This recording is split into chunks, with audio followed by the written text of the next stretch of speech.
Hi, my name is Dr. Lisa Rollins, and I'm a member of the full-time journalism faculty at Ashford University. Today I'd like to deliver a tutorial to you about news values.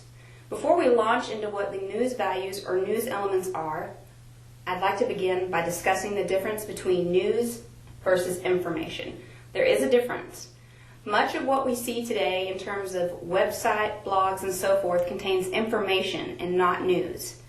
This is where you need to use your critical thinking skills and analyze the information that you are receiving or consuming from the person who has posted it or shared it or written it. One of the things you need to keep in mind is that information lacks the how and the why. Information does not generally answer these two questions. News, however, delivers the 5 W's and the H, meaning the who, what, where, when, why, and the how. So again, information doesn't answer the how and the why in general, whereas news will deliver all of the information that a news consumer needs, meaning the 5 W's and the H. Now that we've covered news versus information, I'd like to begin discussing the 7 news values, which are sometimes called news elements. The first one I want to begin with is the driving news value behind print journalism. It is impact. This is considered the most important news value for print writers. When a story inherently or naturally has impact, it deals with who's affected. Who will the story affect? For example, anything the president does affects us as Americans, whether he's traveling abroad, dealing with legislation, or meeting with special interest groups. We're all impacted or affected by what the president does. If a university closes, there are several people who would be impacted by this. It would be the faculty, the staff, the employees beyond faculty and staff, vendors who may deal with the university, the students, the alumni, and the community at large, because when a university closes, it will affect the local economy. There's a lot of impact in a story, for example, such as a university closing. So again, impact is the driving news value behind print writing, and it's something that should always be considered. The second news value is timeliness. This is pretty simple. When did the event happen, or when will it happen? If something happened more than 2 days ago, you're usually not going to find it in the news unless there are updates related to that story. In broadcast writing, timeliness is sometimes referred to as immediacy. It means the same thing, and immediacy or timeliness is the driving news value behind broadcast news, meaning radio and television, and even sometimes the internet, because stories can be updated immediately in these mediums. The third news value I'd like to talk to you about is prominence, which some people sometimes call celebrity. Prominence is a better term for it, however, because lots of people are prominent and they're not necessarily celebrities. Either way, stories that involve someone who has a high profile, such as a celebrity, a sports figure, an actor, or even on the local level, local politicians, such as the mayor or city council people. These people can do trivial things, whereas you or I wouldn't hear about it if we did.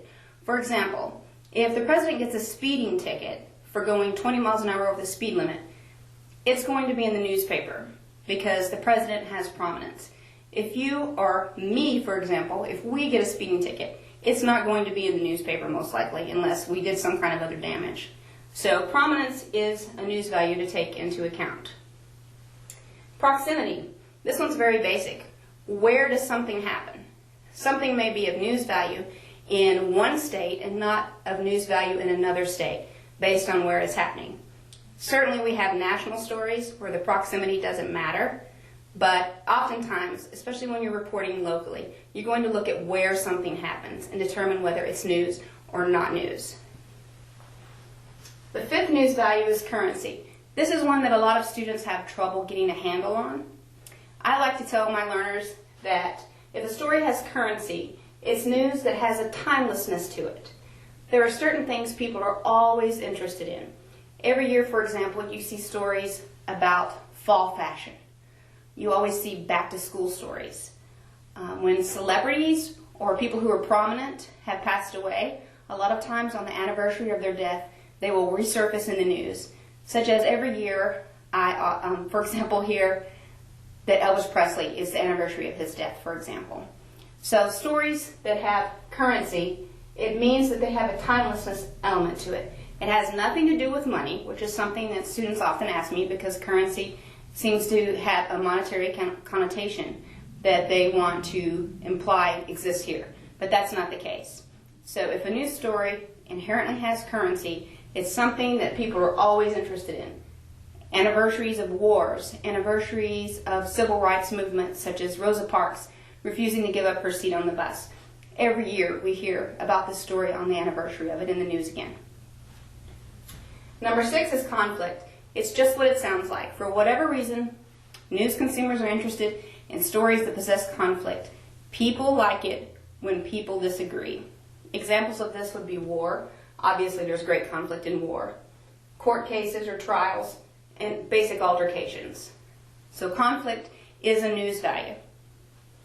Beyond this, our final one is unusual or bizarre. This is a news value that students try to ascribe to stories oftentimes. If you're assigned to determine the news values that are inherent to a story or exist within it naturally, many times students will try to ascribe unusual or bizarre to it when it's not there. Something needs to be truly rare, truly unusual or bizarre. For example, if a 60-year-old woman commits murder, students will tend to say, oh, this is unusual or bizarre because an elderly person has committed a murder.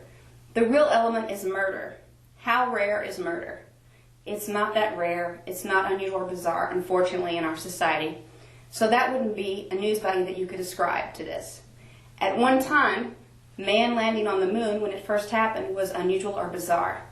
That was a news value that was inherently in that story.